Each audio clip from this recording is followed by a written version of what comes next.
بسم اللہ الرحمن الرحیم وبہ نستعین وصلی اللہ علی محمد وآلہ الطاہرین صلوات بر محمد وآل محمد۔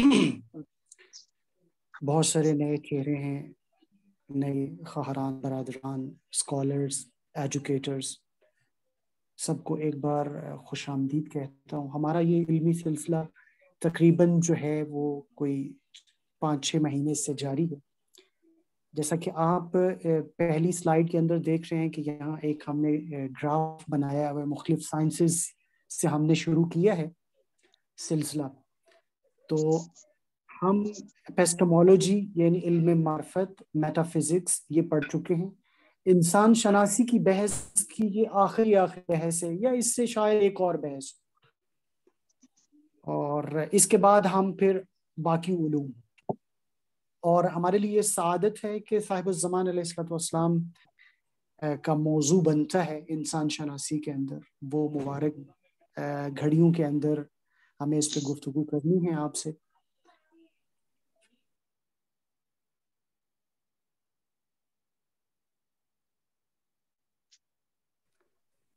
بس آپ تصور فرمائیں کہ جو ہمارے ساتھ برادران و خواہران پہلے سے چل رہے ہیں، ان کی ایک فکری اور علمی اور ذہنی سطح بہت وسیع ہو چکی ہے، چونکہ ہم نے وہ دقیق ابحاث جو یونیورسٹیز کے اندر معمولاً نہیں پڑھائی جاتی، ہم نے ان کو باقاعدہ ڈسکس کیا ہے، اور بہت ہی علمی انداز میں اور مباحثے کے انداز میں، افہام و تفہیم کے عنوان سے۔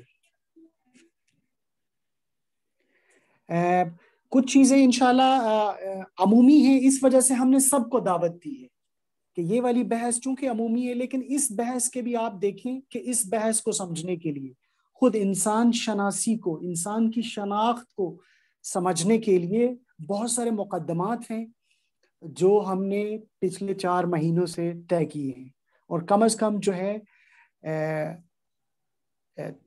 35 گھنٹے کے قریب ہماری بحث جو ہے گزر چکی ہے۔ بہرحال خوش آمدید کہتے ہیں۔ دوسری سلائیڈ کو حسن بھائی اگر آپ شیئر کریں ہمارے ساتھ، تو ہم اس وقت کہاں پہ کھڑے ہیں؟ پوری دنیا کے انسان، ہم ہر فیلڈ کے اندر، ہر میدان میں کرائسس کا شکار ہیں۔ تعلیم و تربیت ہو، اخلاق ہو، دین ہو، سیاست ہو، ہیلتھ ہو، انوائرمنٹ ہو، فوڈ ہو، یعنی کوئی ایک ایسی چیز آپ نہیں بتا سکتے کہ جہاں پہ کیا ہو، کرائسس نہ ہو۔ کرائسس عرض کیا ایک ایسی سٹیٹ ہوتی ہے، ایک ایسی حالت ہوتی ہے جس سے چیزیں جو ہے وہ کیا ہے، اعتدال سے ہٹی ہوتی۔ اگر سب کچھ اعتدال پہ چل رہا ہو تو آپ کہتے ہیں کہ ایک نارمل لائف ہے، لیکن بہت ساری چیزیں اگر اپنی اعتدال سے جیسے ان کو آگے بڑھنا چاہیے وہ نہ بڑھ پائیں تو اس کو کرائسس کہتے ہیں، بہت سادہ۔ یعنی دنیا کو اس وقت ایک نجات دہندہ کی طرف متوجہ ہونے کی ضرورت ہے، اور آہستہ آہستہ لوگ ہو رہے ہیں۔ مجھے معلوم ہے کہ اس میں بہت سارے اسکالرس موجود ہیں اس گروپ کے اندر، ایجوکیٹرز موجود ہیں۔ آپ نے دیکھا ہوگا انٹرنیشنل میڈیا کہ کرونا کرائسس کے اندر حتیٰ وہ بے دین لوگ پکار رہے تھے، یا متدین دینی مسیحی متدین جو ہے وہ مسیحا کو پکار رہے تھے کہ ہم کس حالت میں پھنس چکے ہیں، اب ہماری نجات کے لیے آ جائیے۔ بہرحال تیسری سلائیڈ پہ ہم دیکھتے ہیں یہ ایک سینیریو کہ ہم جہاں پہ کھڑے ہوئے، اور واقعاً یہ وہ لمحہ ہے کہ اس وقت ہم سبھی کو، ہم جس جگہ پہ ہوں، جس فیلڈ میں ہوں، جس سائنس سے ہمارا تعلق ہو، ہمارا کسی سائنس سے نہ تعلق ہو، بعنوان انسان ہمیں دعا و مناجات کی طرف آنا پڑے گا۔ اس مسیحا کو، اس نجات دہندہ کو پکارنا پڑے گا تاکہ وہ اس دنیا کو پرامن بنے۔ چارہ نہیں ہے۔ اگر ہم نہیں پکاریں گے تو خدا اپنا، کیونکہ بہت ساری چیزیں کنڈیشنل ہیں، انشاءاللہ اس کو ہم بحث کریں گے کہ خدا کے ہاں مشکل نہیں کہ وہ اپنا فیض دے۔ خدا فیض دے کہ اس دنیا کا ضعف ریکارڈ نہیں. آمادہ ہے فیض کو قبول کرے. فیض کو قبول کرنے کے لیے دنیا آمادہ نہیں ہے. اور یہ کرائسس ایک جہت سے دنیا کے لیے ایک جہت سے یہ نعمت ہے کہ انسانوں کے ضمیر بیدار ہو جائیں. انسانوں کی توقع جو ہے وہ مختلف جو ماڈلز اور بت بنے ہوئے ہیں ان سے ٹوٹ جائے. وہ انسانوں کو نجات نہیں دے سکتے کسی بھی فیلڈ میں. اگر آپ یہ چاہتے ہیں کہ انسان کا جو دوبارہ ان سائنسز کے آپ نام لے لیں، medical, food, environment, politics, spirituality, جو بھی آپ نام لے لیں، انسان ایک دوسرے کا استحصال کر رہا ہے. چند لوگ استحصال کر رہے ہیں پوری دنیا کا، چاہے ظاہر میں چاہے جو تحلیل کرنے والا ہے وہ زیادہ اچھی طرح سے دیکھ رہا ہے، جو تحلیل نہیں کرتا وہ بس اس کو بھی نظر تو چیزیں آتی ہیں بہت ساری. یہ ہماری مقدماتی بحث ہے. دوسری بحث میں تیسری چوتھی سلائیڈ میں ہم جائیں گے حسن بھائی. یہ بحث ہماری ہو چکی ہے، اور فقط یہ کہ جنہوں نے ہمیں آج جوائن کیا ہے جن خاران و برادران میں، ان کے لیے ہم عرض کرنا چاہیں گے کہ ختم مرتبت حضرت محمد مصطفیٰ صلی اللہ علیہ وآلہ وسلم کی ایک الہی ذمہ داریاں تھیں. خداوند متعال نے ان کو بھیجا تھا. یہ سلائیڈ انشاءاللہ میں آپ کے ساتھ گروپ میں شیئر کر دوں گا. اگر کوئی سکپ ہو جاتی ہے تو آپ اس کو دیکھ بھی سکتے ہیں. امام کی رسول اعظم صلوات اللہ علیہ وآلہ وسلم کی الہی ذمہ داریاں ہیں. ان کی یہ پوری فہرست آپ یہاں پہ دیکھ رہے ہیں. ان میں سے اگر ایک کو آپ اگر ہٹا دیں تو باقی سب کی سب جو ہیں وہ ذمہ داریاں امام کی بنتی. یعنی فقط وہی امام پہ نازل نہیں ہوتی، باقی سب کی سب جو الہی ذمہ داری ہیں وہی امام کی ذمہ داری. یہ بحث ہو چکی، دوبارہ اس میں تفصیل میں ہم نہیں جائیں گے. امام پاک کی کیا ضرورت ہے، ان کے وجود کی کیا ضرورت، یہ کلی بات ہو چکی ہے فلسفہ امامت میں. آج ہمیں فلسفہ مہدویت پہ بحث کرنی، لہذا مقدمتاً کچھ چیزیں عرض کی. امام جو ہے وہ مرکز ہے، وہ محور ہے، وہ مرجع دینی ہے. ہر دینی اور دنوی ہر کام کے لیے، ہر فعل کے لیے ہمارے لیے جو معیار ہوگا وہ امام پاک کی ذات ہے. ہیومینٹیز کے اندر، سوشل سائنسز کے اندر، پالیٹکس کے اندر جو لیڈرشپ ہے وہ امام کے پاس ہے. ایسا نہیں ہے کہ ہم دینی اور معنوی مسائل امام سے حل کروا لیں اور سیاست اور اجتماع کے جتنے بھی معاملات ہیں ہمارے اجتماعی، چاہے ان کا تعلق جو ہمارے خاندان سے ہے، ہمارے جو ہے وہ بینکنگ سے ہے، ہمارے پالیٹکس سے ہے، ہماری ایجوکیشن سے ہے، ہمارے اجتماع سے متعلق جو بھی چیزیں آتی ہیں. اور سب سے بڑی چیز وہ یہ ہے کہ امام انسان کامل ہے. یعنی جو ایک مرتبہ معنویت کا، روحانیت کا، اخلاق کا، شجاعت کا جو مرتبہ آپ سوچ سکتے ہیں، اعلیٰ ترین مرتبہ وہ امام کے اندر پایا جاتا ہے. یہ بات ہو چکی ہے، اور یہ بھی ہو چکا ہے کہ اگر کوئی ایسا کسی اور میں مرتبہ پایا جائے یہ محال ہے. اور وہ کلیم کرے کہ میں بھی امام ہوں، کیونکہ یہاں عرض کیا تھا کہ ایک فلسفی قاعدہ آتا ہے جس کی وجہ سے ہم کہہ سکتے ہیں کہ خدایا اس میں بھی وہ صلاحیت ہے، کیوں نہیں امامت اس کو دی. اور اس سے پائن تر، اس سے جو نیچے ہے وہ بھی یہ کلیم نہیں کر سکتا کہ مجھے امام بنایا جائے، چونکہ صفات عالی ترین صفات کا حامل ہونا چاہیے، ورنہ نقص ہے. اور یہ نقص یا نقص زیر سوال چلا جائے گا کہ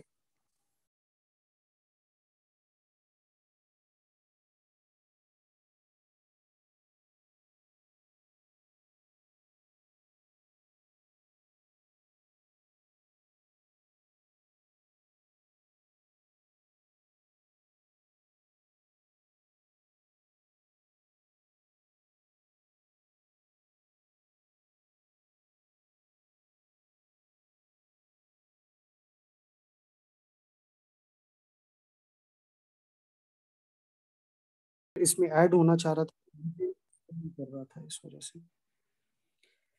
حسن بھائی زحمت کریں گے سلائڈ. جی آغا اوپن ہے میٹنگ. جی آغا میٹنگ اوپن ہے, کوئی بھی ایڈ ہو سکتا ہے, وہ اس میں ایڈمن کی اجازت نہیں چاہیے.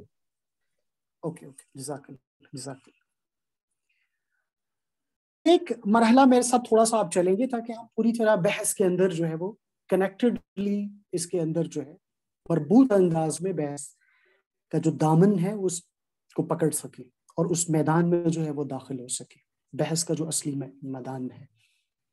دیکھیے انبیاء کی بعثت کا ہدف کیا ہے, انبیاء کو کیوں مابعوث کیا گیا, یہ پوری ایک لسٹ آپ کے سامنے میں نے جو ہے وہ خدمت میں بیان کی ہے. اب دیکھیے انسان کی تربیت, لیکن انسان کی کیسے تربیت کہ وہ خود جو ہے وہ اپنے پورے اختیار اور آزادی کے ساتھ تکامل اور تقرب الہی کے مقام پہ فائز ہو. امام معصوم انبیاء جسٹ گراؤنڈ کو ہموار کرتے ہیں.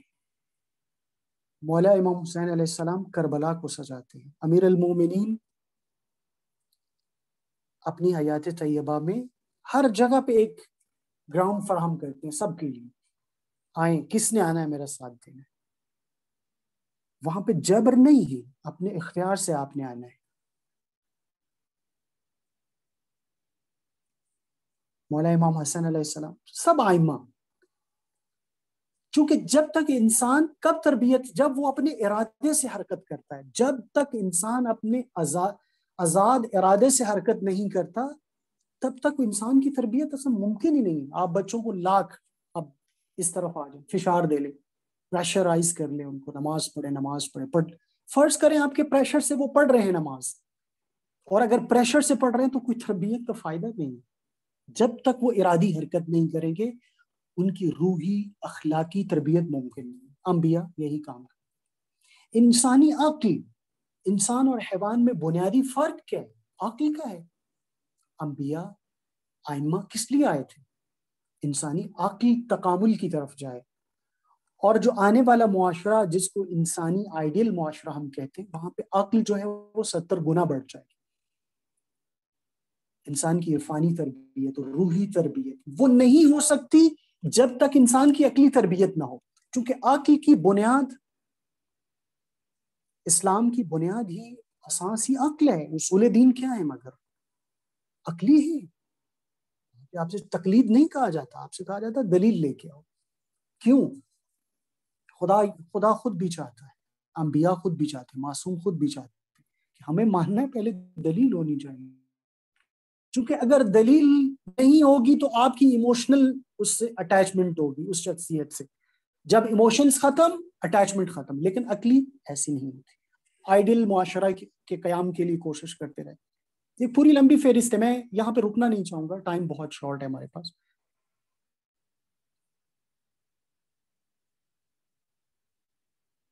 انبیاء کا بھی یہی کام ہے اور آئمہ کا بھی یہی کام, فقط ایک فرق سے کہ وہاں پہ وہی نازل نہیں ہوتی, باقی وہی الہی ذمہ داریاں ہیں. وہی آئیڈیل معاشرے کے قیام کے لیے کوشش کی جاتی رہی کہ اس دنیا کو پیراڈائز بنایا جائے. دوسری طرف ہم دیکھتے ہیں کہ قرآن میں سرین آیات موجود ہیں جن کی طرف انشاءاللہ اشارہ کریں گے, اور جو دوسری آسمانی کتب ہیں ان کے اندر خدا کا وعدہ موجود ہے کہ اس سرزمین کو, پوری سرزمین کو, اس کرۂ ارض کو, اس پہ الہی حکومت قائم ہوگی. میرے صالح بندے پوری دنیا پہ بلا استثناء حکومت کو قائم کریں گے. صریحاً آیات ہیں, اب انشاءاللہ آپ کی خدمت میں عرض کریں گے. بس یہ چیز ہمیں کیا کرتی ہے, اور تمام الہی جو ادیان ہیں ان کا بھی ہدف کیا ہوتا تھا, انبیاء کیا آتے تھے, سوسائٹی کو بہتر بنانے کی کوشش کرتے تھے, آئیڈیل, اور ایک حد تک اپنی طرف سے وہ پیغام دیتے تھے. اصل مشکل دوسری طرف سے ہوتی تھی. ایسا نہیں ہے کہ وہ اپنے پیام میں یا اپنے ہدف میں ناکام ہوئے, نہیں, دو اینڈ ہیں, آپ یہ دیکھیں. دوسرا اینڈ قبول کرنے کے لیے تیار نہیں, قبولیت شرط ہے. میدان سجاتے تھے, آئیں. جب ارادہ نہیں ہے امت کے پاس، انسان کے پاس، تو حرکت نہیں ہو سکتی، چونکہ یہ خدائی قانون ہے، اس کو خدا نے نہیں توڑنا ہے۔ ورنہ حضرت آدم علیہ السلام کے زمانے سے جو ہے وہ آئیڈیل جہان بنا دیتا، خدا کی قدرت میں ہے، لیکن خدا کی سنت یہ نہیں، خدا کا قانون یہ نہیں۔ بس یہ چیزیں ہمیں امیدوار کرتی ہیں، ہمیں مایوسی سے نکالتی ہیں کہ اس دنیا جتنی بھی اس کے اندر کرائسس ہیں، جتنی بھی پیچیدگی ہیں، انبیاء کی جو بعثت کا ہدف ہے، آئمہ کی آمد کا جو ہدف ہے، وہ یہ ہے کہ اس سرزمین سے تمام کرائسس کو ختم ہونا ہے، آج ہو یا کل ہونا ہے، لیکن اس کی شرط، ایک جو بنیادی اور اساسی ترین شرط ہے، وہ انسانوں کی آمادگی ہے۔ اگلی سلائیڈ پہ ہم جائیں گے۔ عرض کیا تھا کہ مقام امامت کیا ہے؟ نبوت کا تسلسل ہے، دونوں الگ چیزیں نہیں ہیں، فقط ایک ہی فرق ہے، وہی کا کہ امام پہ وہی اس طرح سے نازل نہیں ہوتی، لیکن ذمہ داریاں وہی ہیں۔ اگر آپ امامت کو ڈسکنیکٹ کر دیں تو ہم اہل ثقیفہ والے ہو جائیں گے، ہم ڈیموکریسی کی طرف چلے جائیں گے، ہم ایک جو ہے وہ کیا ہے، شورائی نظام کی طرف چلے جائیں گے۔ یعنی اگر سلسلہ امامت نہ ہوتا، یہاں پہ اشارہ کر دوں دوبارہ اسی آیت کریمہ کی طرف، الیوم اکملت لکم دینکم، یہ کب خدا نے اعلان کیا؟ اس سے پہلے ولایت اور امامت کا اعلان کرنا پڑا ہے۔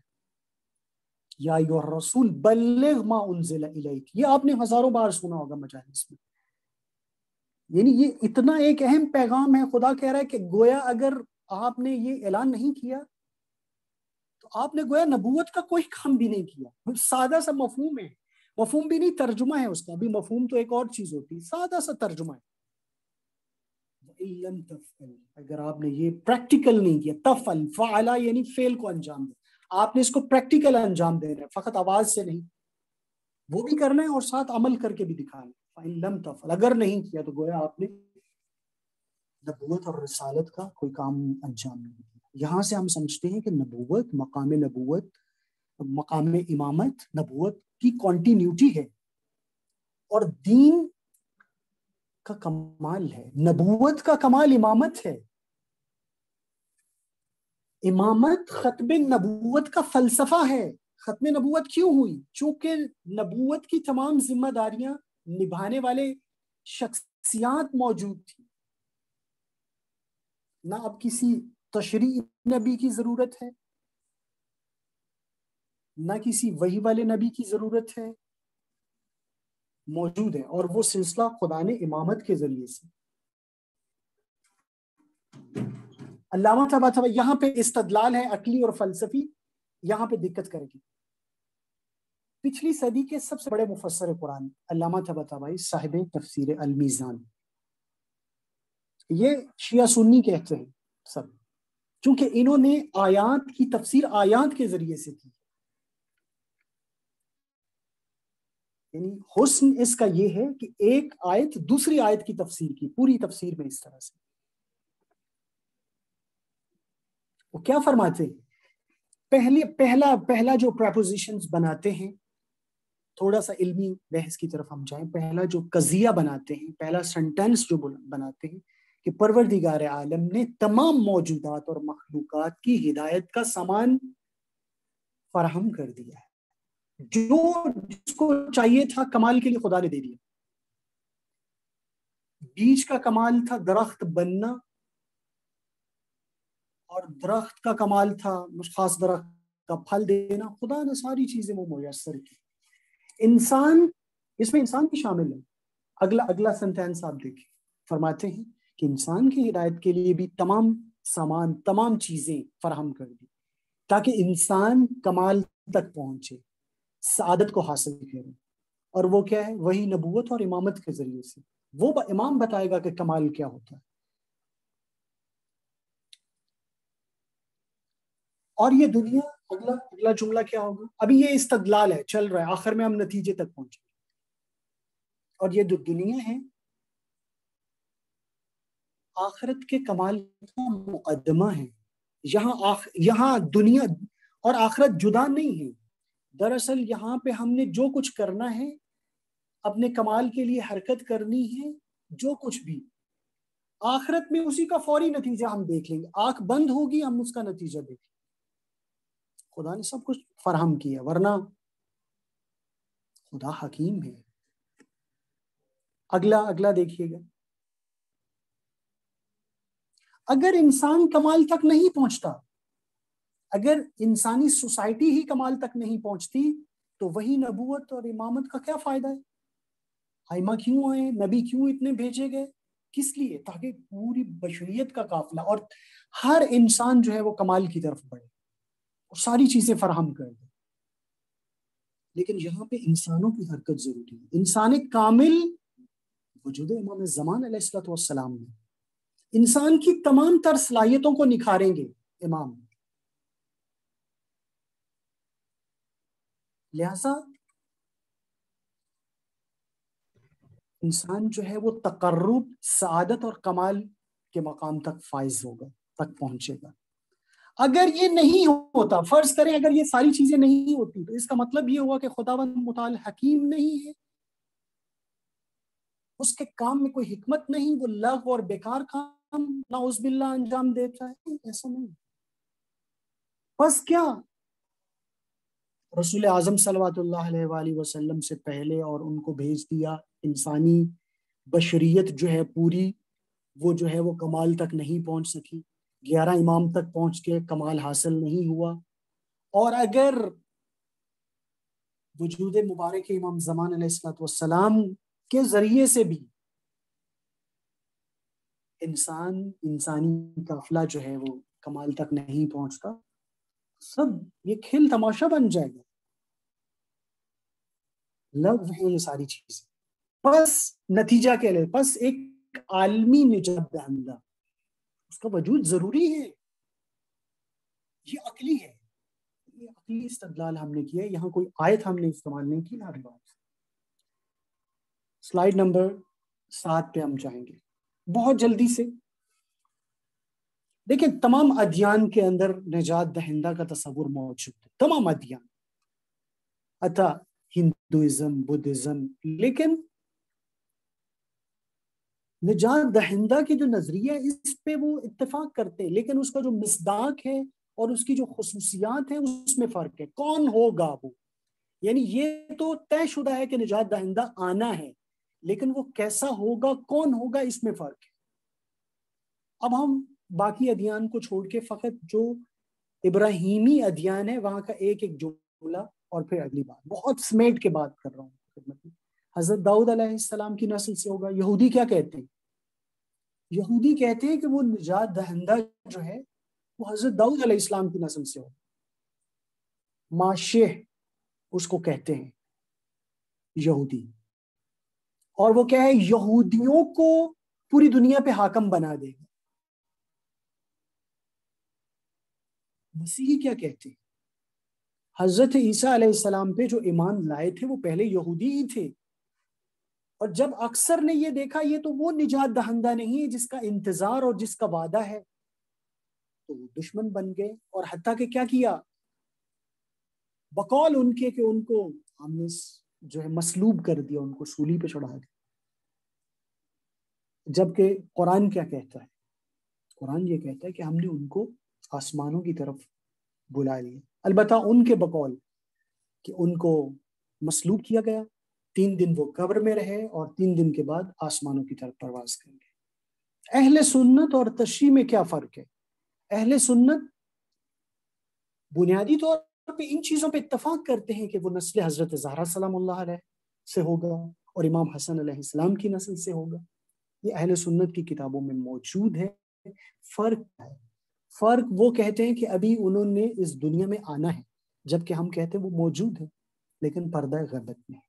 یہ پورا ایک کانسیپٹ ہے الہی. قرآن سے ہم رہنمائی لیں گے اگلی سلائیڈ میں. تحقیق کر رہا تھا، 72 آیات ہیں ہماری روایات کے اندر جو ائمہ نے اشارہ کیا ہے، تفسیر کی ہے، اور بعض واضح آیات ہیں. اگلی سلائیڈ پہ حسن بھائی. کتنی؟ 72 قرآن کی آیات ہیں جو عقیدہ مادویت پہ دلالت کرتی کہ کیا ہوگا، ظہور ہے اس نجات دہندہ کا، وہ قیام کرے گا، وہ غیبت میں ہے، اور پوری دنیا پہ ایک عالمی حکومت ہوگی. یہ پوری ایک ڈاکٹرین ہے، پورا ایک نظریہ ہے. اور انسان اور انسانوں کا مستقبل کیسا ہے، انہی آیات میں فقط ہم دیکھیں گے جلدی سے اور آگے گزر جائیں گے. عرض کیا کہ 72 آیات ہیں، ان میں سے جو صریح ترین آیات ہیں ان کا انتخاب کیا. سورہ انبیاء 105، سورہ قصص آیت نمبر 5، سورہ نور 55، سورہ توبہ 33، سورہ صف 9 اور سورہ بقرہ 155. اور مزے کی بات ہے، ایک عرفانی اور ذوقی جملہ ہے، یہاں پہ آپ کی سب کی نظر کرتا جاؤں. ان تمام آیات کے اندر جہاں بھی دیکھیں 5 کا بہت خوبصورت کمبینیشن. پہلی آیت میں 1 اور 5 ہے، اگلی آیت میں 5 ہے، اگلی آیت میں 5 اور 5 ہے، اور جو 2 آیات سورہ توبہ اور صف کی، ان کو اگر ہم کیا کریں، اگر جمع کریں، ان کو جمع کریں بقول آپ کے، تو وہ بھی کتنا بنتا ہے؟ 15. 3 اور 3 6 اور 9 15، 15. اور سورہ بقرہ 155. تو 5 کا رنگ غالب ہے، جو قرآنی آیات ہیں، جو عقیدہ مہدی اور سری آیات ہیں. مثلا پہلی آیت کیا فرماؤ؟ اعوذ باللہ من الشیطان الرجیم وَلَقَدْ قَتَبْنَا فِي الزَّبُورِ. زبور میں ہم نے بالتحقیق یہ لکھ دیا ہوا ہے، اس میں کوئی شک اور شبہ کی گنجائش نہیں. من بعد الذکر ان الارض یرثها عبادی الصالحون، کہ ہم اپنے صالح بندے جو ہیں ان کو زمین کا وارث قرار دیں گے. زمین کا وارث یعنی ان پہ حکومت دیں گے، قرار دیں گے. لیکن شرط کیا ہے؟ عبادی الصالح، ابا الصالح یا ابا الصالح مہدی. ان حضرت کا وہ کیا ہے؟ لقب ہے کہ آپ جتنے بھی صالح انسان ہیں ان کے باپ ہیں، یا ابا الصالح.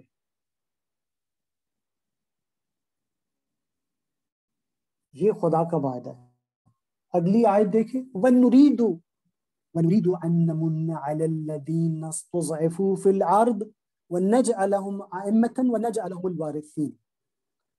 بالتحقیق خدا کا یہ ارادہ ہے، اور یہ ارادہ تکوینی ہے، اور ارادہ تکوینی سے انحراف نہیں ہوتا، کہ ہم مستضعفین پہ ایک احسان کریں گے. بالتحقیق ہمارا یہ ارادہ ہے،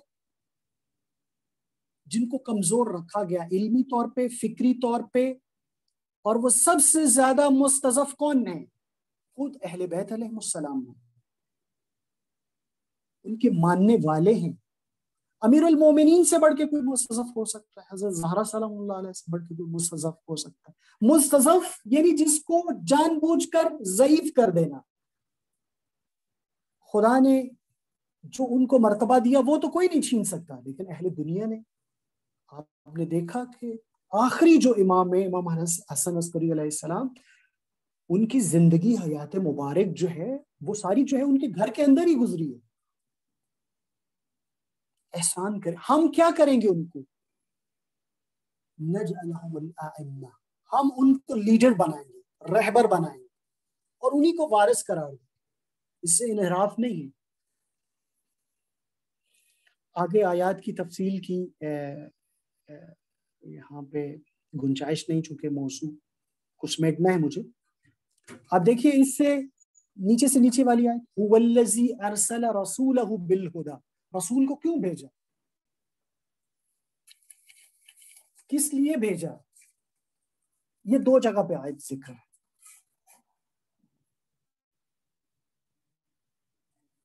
بالہدا ہدایت کے ساتھ، والدین الحق اور دین حق کے ساتھ. کیا یعنی کیا فلسفہ، کیا پھر نتیجہ کیا؟ لیظہرہ علی الدین کلہ، تمام کا تمام جو ہے وہ کیا ہے؟ دین اسلام جو ہے وہ غالب آ جائے. کب؟ ابھی تک تو نہیں، 11 امام بھی گزرتے، رسول اعظم صلوات اللہ علیہ وآلہ وسلم کا زمانہ بھی گزرتا. یہ ہو کے رہنا ہے، فلسفہ یہ اسی لیے بھیجا، اور مشرکین کو اگرچہ یہ ناگوار ہو۔ بہرحال،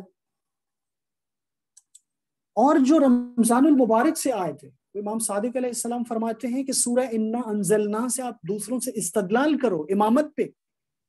تنزل الملائکۃ والروح، ملائکہ آتے ہیں، کہاں آتے ہیں، کس کے پاس آتے ہیں؟ یہ امامت پہ دلیل ہے۔ تنزل الملائکۃ والروح، رسول اعظم صلوات اللہ علیہ وآلہ وسلم کے زمانے میں ان پہ آتے تھے، ان کے بعد کہاں آتے ہیں؟ سب کے تنزل الملائکۃ والروح، سب کے سب آتے ہیں، اور ہر امر کے لیے آتے ہیں، کسی سے سائن لینے کے لیے آتے ہیں۔ ہمیں ماہ مبارک اس شخصیت کے ساتھ گزرنا ہے کہ جس سے تمام انسانوں کے مقدرات لکھے جاتے ہیں، تدبیریں لکھی جاتی ہیں، ایک ایک نفر کی، اور سب کی پروفائل امام زمان علیہ الصلوۃ والسلام کے حضور میں جاتی ہے لیلۃ القدر کے پاس کہ مولا اس پہ سائن فرمایا۔ قرآن کی واضح اور روشن ترین آیت۔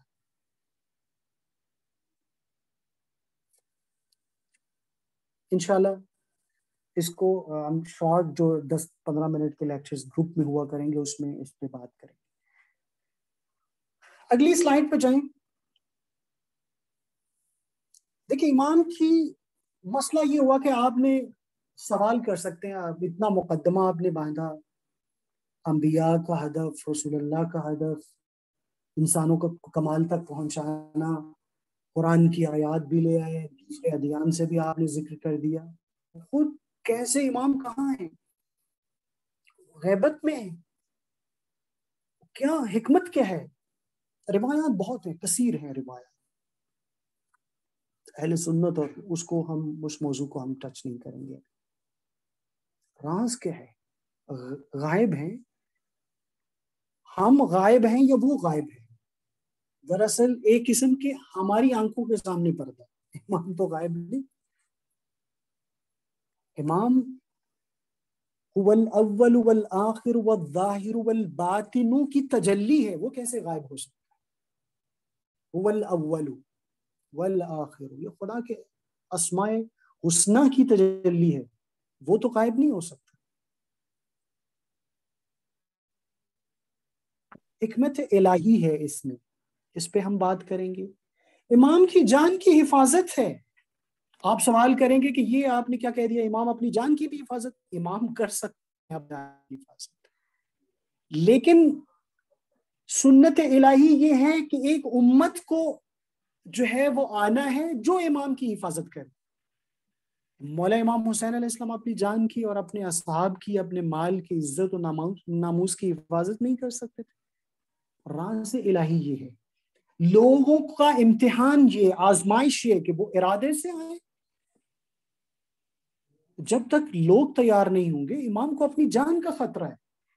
امام کے پاس قدرت ہے، لیکن اس قدرت کا استعمال اس کیس میں نہیں اجازت، اور امام کی شہادت ہے۔ آپ تاریخی کتابوں میں دیکھیں، چونکہ ہماری بحث بہت تاریخی اور روایتی انداز سے ذرا ہٹ کے، اس لیے ہم ان کو ذکر نہیں کریں گے۔ امام کو خود خطرہ ہے۔ آپ توجہ فرمائیں کہ ایسا شبہ نہ ہو کہ لو جی امام تو اپنی جان کی حفاظت نہیں کر سکتے۔ امام اپنی جان کی کیا، سب پوری کائنات کی حفاظت۔ اگر امام کا وجود نہ ہو تو پوری زمین جو ہے بسنے والوں کے ساتھ دھنس جائے۔ امام تو حفاظت کر رہے ہیں، الہی ذمہ داری کو ادا کر رہے ہیں، امتحان الہی ہے۔ حق کو قبول کرنے کی تمام شرائط تو موجود ہوں۔ خدا نہیں چاہتا کہ جو میرا آخری رہبر اور خلیفہ ہے وہ ظالم اس کو شہید کر دے، تو پہلے آئمہ کو تو شہید نہیں کیا، مگر کوئی ایک بتائیں جو اس دنیا سے ایک طبی حیات کو طے کرنے کے بعد اگلی دنیا میں منتقل ہوئے ہوں؟ نہیں، سب کو شہید، زہر سے، تلوار سے۔ بس ذخیرہ الہی ہیں صاحب الزمان علیہ السلام۔ حکمت کیا ہے؟ خداوند حکیم ہے یا نہیں؟ وجود امام فعل الہی ہے، خدا کا ایک فعل ہے، اور کبھی یہ ہوتا ہے کہ خدا کا جو ایک فعل ہے اس میں راز جو ہے وہ سب پہ عیاں ہوتا ہے اور کبھی عیاں نہیں ہوتا. اسی طرح صاحب الزمان علیہ الصلوۃ والسلام جو ہیں حکمت الہی کے ذریعے سے پوشیدہ ہے. وہ حکمت کیا ہے؟ کچھ چیزیں ہمیں سمجھ میں آتی ہیں، بہت ساری نہیں آتی سمجھ میں. امام کی جان کی حفاظت کا مسئلہ جو ہے وہ میں آپ کی خدمت میں عرض کر دیا. تمام ائمہ کے زمانے میں لوگ کہتے تھے مولا اب وہ وقت نہیں آیا کہ آپ کی امام منع کر دیتے تھے، مختلف انداز میں لوگوں کا امتحان کرتے تھے. آپ نے مختلف ویڈیوز کلپ دیکھے ہوں گے. امام صادق علیہ السلام کے پاس خراسان سے آئے کچھ لوگ، مولا ہم آپ کے ساتھ ہیں. آپ نے فرمایا یہ تندور ہے، اس میں جاؤ بیٹھ جاؤ، آگ جل رہی. کہہ رہے مولا ہم ہمیں جلانا چاہتے ہیں، ہم تو آپ کے چاہنے والے ہیں. ٹھیک ہے. اسی اسنا میں مولا کا ایک خادم آیا، مولا نے کہا جاؤ آگ میں کود جاؤ، اور وہ بیٹھ جاتا ہے آگ کے اندر. پریشان ہو جاتے ہیں، مولا آپ نے کیا کیا، اس کو جلا دیا آپ نے؟ مولا نے کہا وہ جلا نہیں ہے. اور پھر فرمایا باہر آ جاؤ صحیح و سالم. مولا نے کہا اس جیسے کتنے ہیں؟ کہا واللہ پورے خراسان میں ایک بھی اس جیسا نہیں. کہا ظہور کا زمانہ نہیں، ہمارے قیام کا زمانہ نہیں. اور پھر کیا کیا ہے آئمہ نے، کیا کیا اس پورے 250 سالہ دور میں؟ ان حضرت رسول اعظم صلوات اللہ علیہ وآلہ وسلم کے وصال کے بعد اس 250 سالہ دور میں ہوا کیا ہے؟ تربیت کی ہے لوگوں کی، ان کے عقائد، ان کے اخلاق، ان کی معنویت چھپ کے کبھی واضح انداز میں ان کی تربیت کی ہے لوگوں کی. ایک امام پوری جو الہی ذمہ داری ہے پورے انداز میں صحیح انداز میں ادا کر کے اگلے امام کے پاس اس موصولیت کو اور اس ذمہ داری کو دیتے. یہ کام کیے، افراد کو تیار کیے. آخر میں دیکھا کہ وہ نہیں ہے، لہذا خدا نے پردہ غیبت میں اپنی حجت کو. اگلی سلائیڈ پہ چلیں گے بہت تیزی سے. مجھے حسن بھائی ٹائم بھی دیکھیے گا تھوڑا سا. 10:47 ہو گئے، آپ جیسے مناسب سمجھیں کنٹینیو کریں. کتنے ہو گئے؟ 10:47. نہیں وہ ریکارڈنگ ٹائم دیکھیے کتنا ہے. ریکارڈنگ ٹائم کہاں دکھ رہا ہے، یہ مجھے نظر نہیں آ رہا. ہاں تو بہرحال 35 منٹ ہو گئے ہوں گے منیمم میرا خیال. ٹھیک ہے، پھر تھوڑی اجازت مجھے دے دیں تاکہ میں اس بحث کو سمیٹ ہی دوں. بسم اللہ. امتحان الہی مولانا امام کاظم علیہ السلام کی ایک حدیث ہے. آن حضرت فرماتے کہ غیبت کے زمانے میں صاحب الزمان علیہ الصلوۃ والسلام پہ ایمان لانے والے ان سے منہ موڑ لیں گے. کہیں کہ امام کدھر ہے، ہوتے تو آ جاتے، اتنا ظلم ہو رہا ہے ہم پہ، عراق میں، ایران میں، پتہ نہیں کہاں کہاں، بحرین میں، وہ کدھر ہے امام؟ وہ ان سے منہ موڑ لیں گے. مولا فرما امتحان الہی ٹیسٹ کیس شرائط ہی میسر نہیں ہے. مولا امیر المومنین کو جب حکومت ملی کیا سب نے ان کو خلیفہ برحق قبول کیا؟ پہلے تو چلو انہوں نے چھین لی. جب مولا کو 35 ہجری کے اندر حکومت ملی، لوگوں نے قبول کیا مولا کو. مولا نے اس 3.5-4 سال میں 3 بڑی جنگیں کی ہیں، جس میں ایک جنگ 6 مہینے کی ہے. 3 بڑی جنگیں کی، یعنی وہ زمانہ ہی چلا گیا. کیوں؟ اس کی جو لیجٹیمیسی ہے، اس کی جو حقانیت ہے وہ پروردگار عالم سے. حقانیت اور مشروعیت یعنی لیجٹیمیسی وہ پروردگار عالم کی تھی، لیکن اس کی جو پاپولیرٹی ہے جرنل وہ لوگوں کی، وہ لوگ ہی تیار نہیں. مولا کہتے ہیں میں آپ کو بلاتا ہوں، آپ کہتے ہو سردی ہے، سردیوں میں بلاتا ہوں، کہتے ہیں گرمی ہے. نہج البلاغہ میں کیا فرماتے ہیں؟ بہت سخت ہے مولا کا درد دل. مولا صاحب الزمان علیہ السلام فرض کریں ابھی اگر ظہور کرتے ہیں اور لوگ آمادہ نہیں ہیں تو یہی ہوگا. ہم آمادہ ہیں کہ ہم خود جھانک کے دیکھیں، ہماری ترجیحات میں نہیں ہے، لیکن ہمیں ترجیحات میں لے کے آنا ہے. جہالت کی موت تھوڑی مرنا ہے.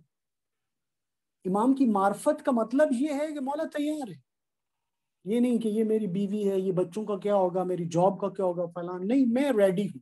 اپنے آپ کو چیک کرنا ہے، ہمیں ہر لمحے چیک کرنا ہے. کیونکہ ایسا ہی آئمہ کے ساتھ ہوا ہے.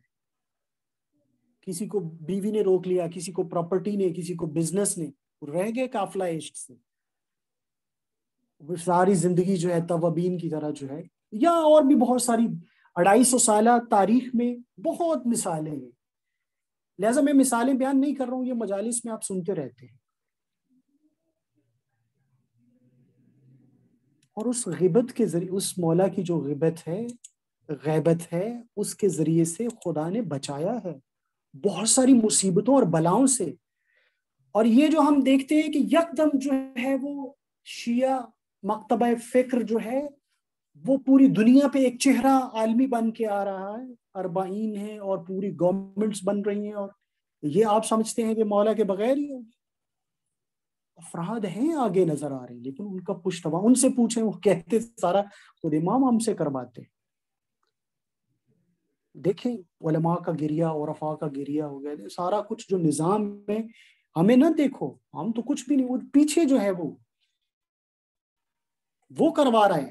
ہم 1400 سال سے کبھی اس طرح فرنٹ پہ نہیں آئے، نہ کبھی ہمارے پاس گورنمنٹ اس طرح سے رہی، نہ اس طرح سے کبھی ہم قدرت میں آئے. چھپ چھپ کے زندگی گزاری، ہم نے تقیے کے اندر زندگی گزاری. ہم آئمہ کے حدیث سے بچانے کے لیے کتنے ہی لوگوں نے اپنی جانیں دی، کتنی کتابوں کو زندان میں اپنے خون سے ہمارے علماء نے لکھا تاکہ آئمہ کا پیغام باقی رہے. یہ توفیقات وجود امام کے بغیر ممکن نہیں ہے. ظلم بڑھ چکا ہے، کرائسس بڑھ چکے ہیں. ایک چیز رہتی ہے کہ ہم اپنی تمام تر امیدیں سب سے منقطع کر لیں، فلاں فلاں فلاں یہ مسئلہ حل کرے گا. نہیں کر سکتے، نہیں کر سکتے. اور خدا بھی سب کو موقع دے گا تاکہ کل کوئی یہ نہ کہے کہ اچھا اگر مجھے موقع ملتا تو میں عدالت اور اس کو جو ہے وہ انصاف کو پوری دنیا پہ یا ایک علاقے کے اندر پوری قائم نہیں کر سکتے. خدا سب کو موقع دے گا. یہ نہیں اس کو بھی موقع ملے گا جو خود گمان بھی نہیں کرتا ہوگا کہ مجھے بھی جو ہے وہ حکومت ملے گی. اور ان چیزوں کو ہم آبزرو کر رہے ہیں. اس کو آپ اپنی زندگی میں دیکھیں، ارد گرد دائیں بائیں دیکھیں. ظلم کے بڑھنے کا مطلب امید کا بڑھنا ہے مولا اے خدا. لہذا اسی وجہ سے کہا گیا ہے کہ جو افضل ترین عبادت ہے وہ کیا ہے؟ وہ انتظار ہے، انتظار فرج.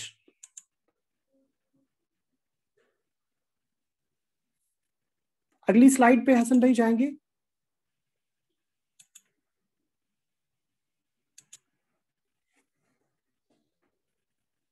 یہ البتہ اس کو میں بیان کر چکا ہوں سلائیڈ نمبر 11 کو. مزید سلائیڈ میں دیکھتا ہوں، 1 سیکنڈ دیجیے گا. کہاں پہ ہے سلائیڈز؟ یہ سلائیڈ 18 سلائیڈز ہیں. ابھی یہ 10ویں سلائیڈ تھی.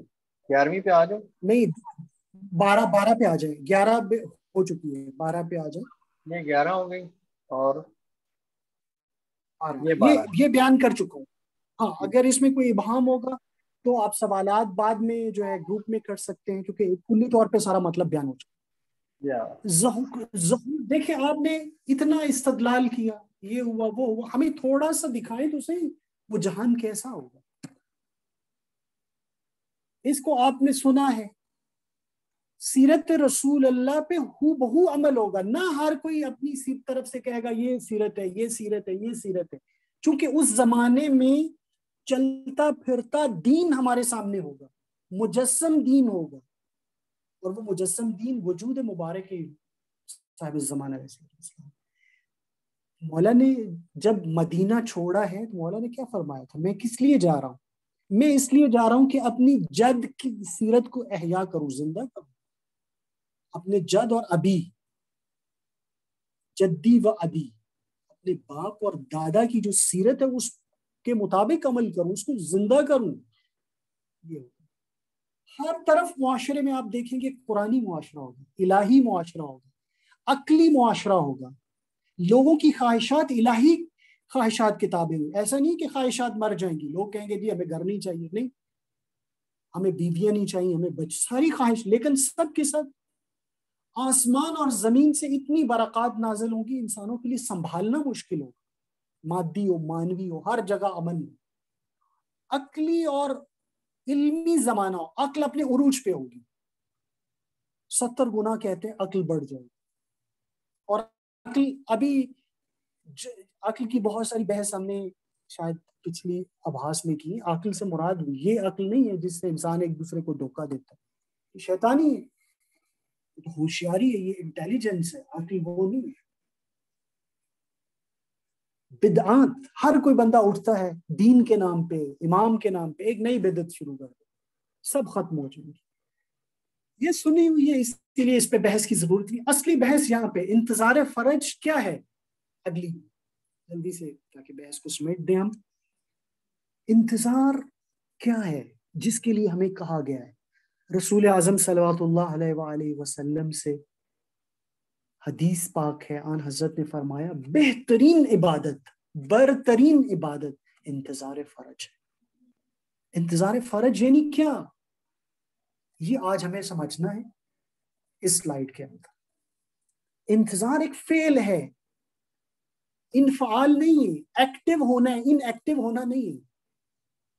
عبادت ہے، کسالت نہیں ہے، تھکاوٹ نہیں ہے. انتظار میں معمولاً تھکاوٹ ہوتی ہے، جبکہ جو انتظار فرج ہے وہ عبادت ہے، اس میں تھکاوٹ نہیں ہے. اس انتظار میں تھکاوٹ، اور انتظار فعل ہے. کون سا فعل ابھی ہم دیکھتے ہیں. دیکھیں انتظار ہے کیا، ہوتا کیا، حقیقی انتظار کیا ہے. حقیقی انتظار یہ ہوتا ہے کہ آپ ایک قرب کی حالت میں ہوتے ہیں، کرب کی حالت میں ہوتے ہیں، ایک درد کی حالت میں ہوتے ہیں. آپ چاہتے ہیں کہ یہ درد جلدی جلدی ختم ہو کے میں ایک بہتر پوزیشن پہ آ جاؤں، اسی کو انتظار کہتے ہیں. توجہ فرمائیں گے. انتظار، میں انتظار کر رہا ہوں، یعنی آپ چاہتے ہیں کہ یہ میری جو سچویشن ہے یہ چینج ہو، میں ایک دوسری سچویشن میں چلا جاؤں، اس ناراضی سے نکل گیا.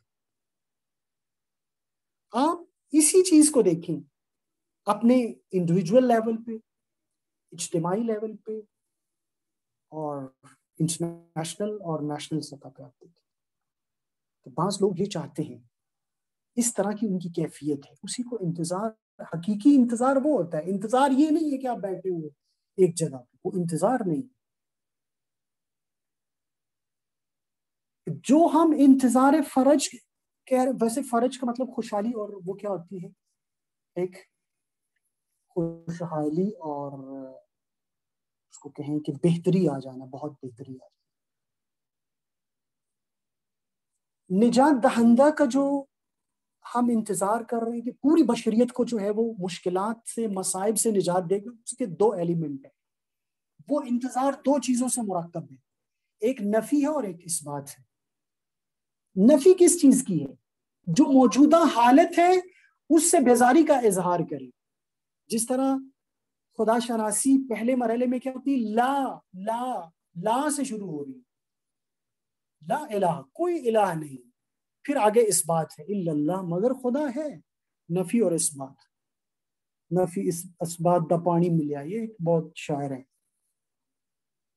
پنجابی کے لوگ کہتے ہیں.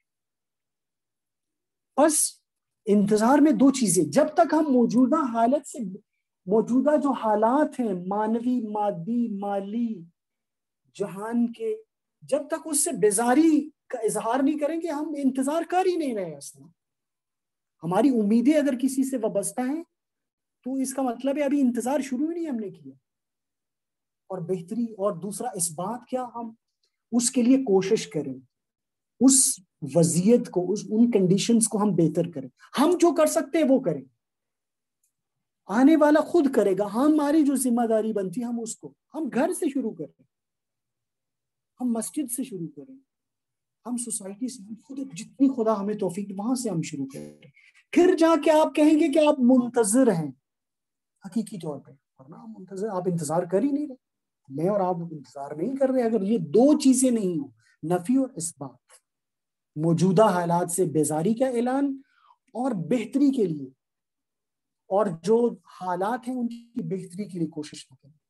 اور کیا ہے، گویا یہاں پہ امام صادق علیہ السلام کی حدیث اور بات ختم.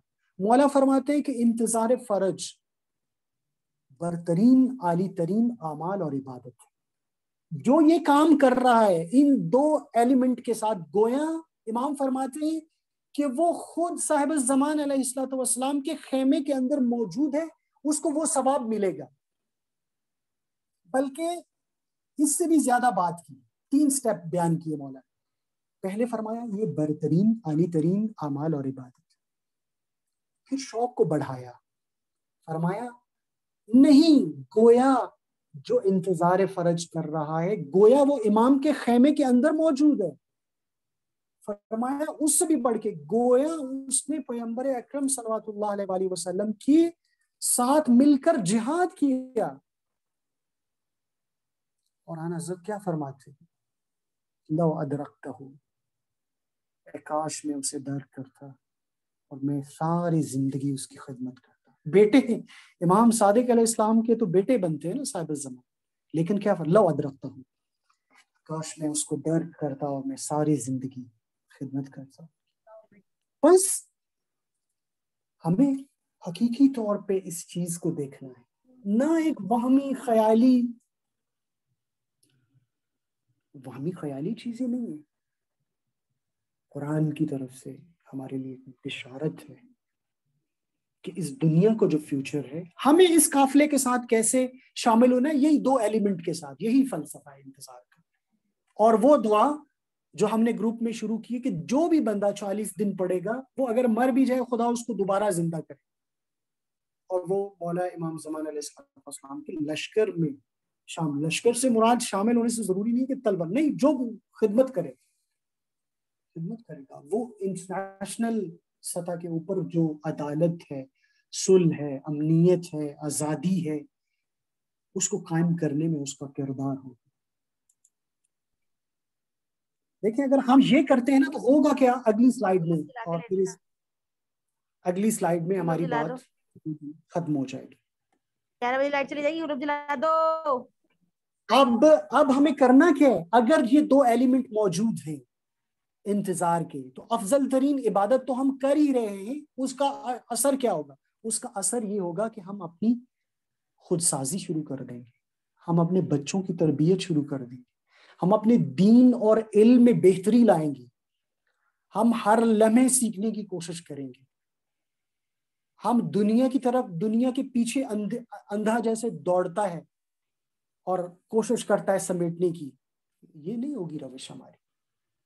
ہم اپنے وقت کو تقسیم کریں گے، ہم معاشرے سے فساد کو ختم کرنے کی کوشش کریں گے، ہم جو سوشل ہمارے امور ہیں اس میں بہتری لانے کی کوشش کریں گے، ہم فاسد اور گمراہ جو حاکم ہیں، چاہے وہ چھوٹی سطح پہ ہو بڑی سطح پہ، کے خلاف آواز اٹھائیں گے،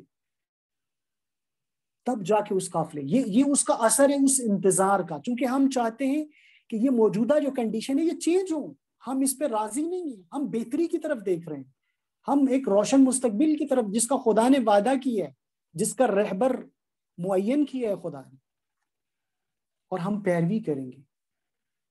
اگر ہم وہاں تک نہیں پہنچ سکتے تو ان کے مکتب پہ جو عالی ترین مقام رکھتے ہیں ان تک تو ہم پہنچ سکتے ہیں۔ ہم اپنی خواہشات کو دین نہیں بنائیں گے، ہم عقل کو معیار قرار دیں گے کہ اب اگر امام تک ہماری پہنچ نہیں تو کیا ہونا چاہیے۔ جو سب سے زیادہ تقوی میں، جو سب سے زیادہ عبادت میں، جو سب سے زیادہ علم و عرفان میں، ہم اس کے پاس جائیں گے۔ تعطیل معنی نہیں رکھتی۔ بعض دوستوں نے سوال کیا تھا شروع ہونے سے پہلے کہ لو جی امام تو نہیں ہے تو اب ساری چیزیں تعطیل، یہ سنت الہی کے خلاف ہے، مزاج بن جائے گا۔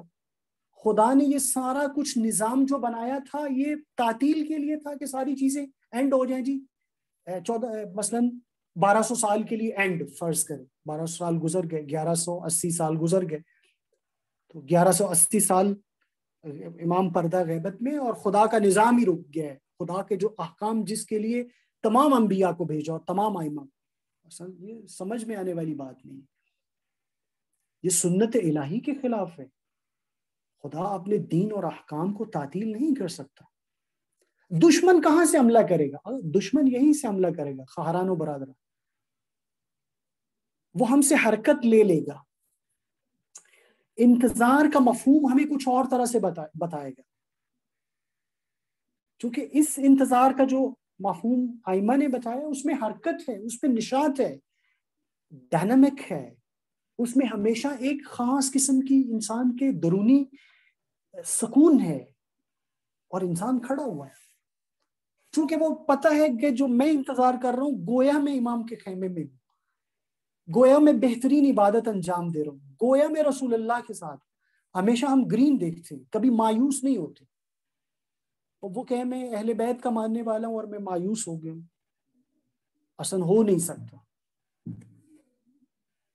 اور لوگ کہاں سے دشمن نے یہ رستہ پہچانا ہوا ہے۔ دشمن کیا کرتا ہے کہ آ کے تشیعوں میں بہت ساری انحرافات لے کے، بدعات کو لے کے آتا ہے، انتظار کے مفہوم کو چینج کرنے کی اور اس کی تفسیر کرنے کی کوشش کرتے ہیں، انحرافی لوگوں کو بے عقیدہ کرنے کی۔ یہ یہاں سے دشمن حملہ کرے گا، آپ یہاں سے کو ہوشیار رہنا ہے۔ اور آخری ہماری بات، ظہور کا وقت ہمارے لیے مشخص نہیں، ہم کیا کریں؟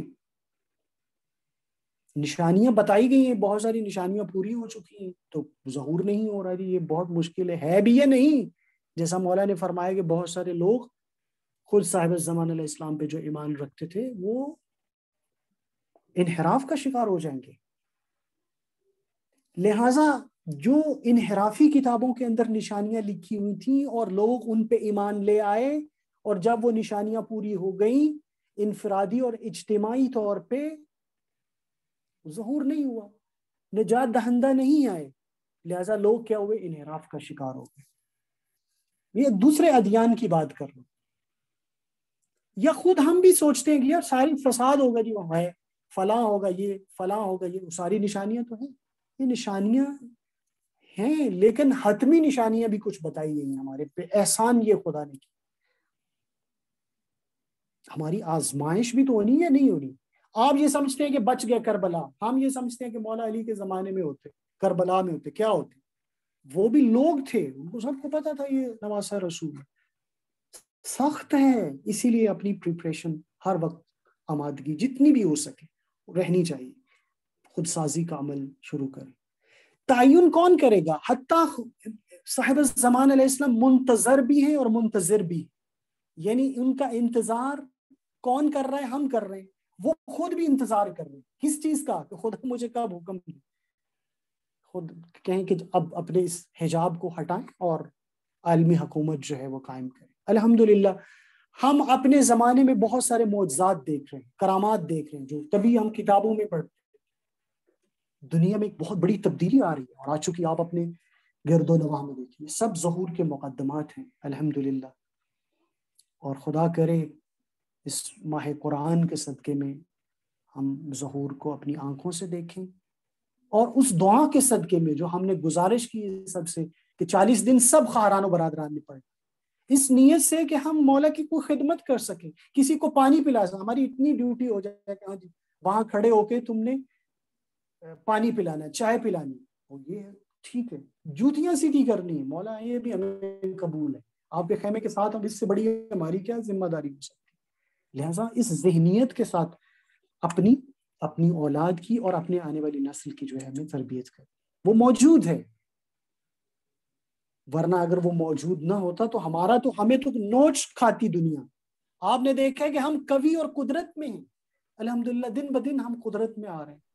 کبھی ہم شرماتے تھے شیعہ ہونا، کسی کو بتانا، آج فخر سے بتاتے، اچھا وہ فلاں بندہ بھی شیعہ ہے، اچھا فلاں لیڈر بھی شیعہ ہے، فلاں انٹرنیشنل یہ ہوا، یہ بھی شیعوں نے کیا، وہ بھی شیعوں نے کیا، یہ افتخارات ہیں ہمارے۔ آخری سلائیڈ 16 اور 17، میں 17 تک پہنچ گیا ہوں، آپ کو بغیر بتائیے بیان کر چکا دشمن کہاں سے حملہ کرے گا۔ 17 اور 18 آخری، یہ بھی بیان کر چکا، یہ سلائیڈ انشاءاللہ آپ کے ساتھ شیئر کر دے گی۔ اور دوبارہ عرض کیا ہے کہ دشمن وہ 72 آیات موجود ہیں انشاءاللہ کہ جو ڈائریکٹ انڈائریکٹ مولا کے ظہور کی طرف اشارہ کرتے ہیں۔ لوگ اس کو بعید سمجھتے ہیں، قرآن کا لب و لہجہ کیا ہے؟ انہم یرونہ بعیدا، وہ لوگ اس کو کہتے ہیں کہ اچھا وہ بہت دور ہے، ہو قریب، ہم تو بہت قریب دیکھتے ہیں۔ اور عرض کیا سورہ قدر جو ہے اس کی قدر کیجیے، لیلۃ القدر کی قدر کیجیے. پوری کائنات کا نظام اس کا مرکز محور صاحب الزمان علیہ السلام ہے. تنزل الملائکۃ والروح، ملائکہ اور روح اس میں نازل ہوتے ہیں باذن اپنے رب کے حکم سے، باذن رب من کل امر، ہر امر کے لیے، ہماری تقدیر، ہمارا رزق، ہماری روزی. اور سب سے ہم اپنی دعا کیا مانگنی چاہیے؟ مولا آپ ظہور فرمائیں. مولا ہم اس قابل نہیں ہے کہ ہمارا اعمال نامہ آپ کی بارگاہ میں، ہم تو شرمندہ ہیں، پورا ہماری پروفائل گناہوں سے بھری پڑی ہے، پورے سال میں ہم نے کیا کیا کیا، ہم شرمندہ ہیں. مولا اس کو اگنور، اور وہ کرتے ہیں اگنور، ہمیں چانسز دیتے ہیں کہ تم ہمارے دیکھو تو صحیح کچھ حیا. اور ہم خدا سے ایک ہی چیز مانگے جس میں سب کچھ ہے. ویسے مولا اگر ظہور کرتے ہیں ہماری اور آپ کی کوئی خواہش ہی نہیں رہے گی جو خدا پوری نہ کرے. لیکن اگر ہم ایک محدود ذہنیت کے ساتھ کہ مولا مجھے یہ بھی ہو جائے، یہ بھی ہو جائے، یہ بھی ہو جائے، انسان کی وسعت کو تو بڑا کر سکتا ہے خدا، تو اس کا ظہور کر دے، سارے انسانوں کی مشکلات دور ہو جائیں. اس میں بھی ہوں، میں بھی انسان ہوں، میری بھی بہت ساری مشکلات وہ خود بخود حل ہو جائیں. السلام علیکم ورحمۃ اللہ. بہت زحمت دی، سب کا بہت شکر گزار ہوں. اگر فوری طور پہ کوئی سوال ہے تو حاضر ہوں، ورنہ انشاءاللہ گروپ کے اندر آپ سوال کر سکتے ہیں. میں شکر گزار ہوں ڈاکٹر نثار حمدانی صاحب کا، مجھے پتہ نہیں چلا، میں نے جسارت کی. اور دوسرے جو معزز کچھ ڈاکٹرز یہاں پہ موجود ہیں، انشاءاللہ ڈاکٹر اصغر علی صاحب ہیں، ان کا بھی شکر گزار ہوں کہ تشریف لائے، اور سب خاران و برادران کا جو چلے گئے ہیں، جو ابھی موجود ہیں. السلام علیکم ورحمۃ اللہ.